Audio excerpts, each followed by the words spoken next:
চলেন ভালো হই, চলেন বদলে যাই, চলেন জিন্দিগিটা সুন্দর করি, জীবনটা কাজে লাগা। 5 ওয়াক্ত নামাজ কেন পড়বেন না? যুবক ভাই, তোমরা ফজরের নামাজ কেন পড়বা না? আল্লাহর সাথে কেন নারাজ হলে? আপনাদের স্ত্রী পর্দা কেন করবে না? হালাল কেন খাবেন না? ঘরের মধ্যে রঙিন টেলিভিশন আর কতদিন চলবে? নাচ গান আর নর্তকী কতদিন নাচবে? বলেন না বাপ, ইনসাফের সাথে ভাবেন।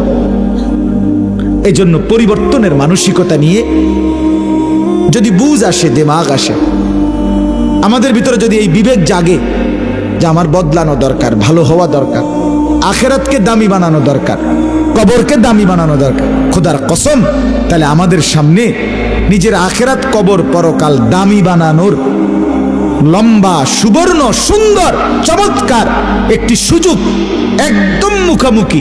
সেটাই হলো মাহে রমজান।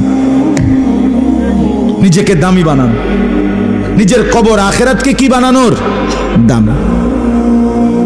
রমজান মাস, আর এটাই আজকে উদ্দেশ্য বলা। চলেন সিদ্ধান্ত নেই, এই আগত রমজান, আল্লাহ হায়াত দিলে আল্লাহর কাছে ভিক্ষা চাই সবাই মিলে, আর আল্লাহর কাছে বলি, আল্লাহ এই রমজান পর্যন্ত হায়াত দেন, আর রমজান গুনাহমুক্ত কাটাইয়া আপনার বন্দিগি শতভাগ আদায় করে আল্লাহ মুত্তাকি হতে চাই, জান্নাতি হতে চাই। সিদ্ধান্ত নিলে সম্ভব, সম্ভব কিনা?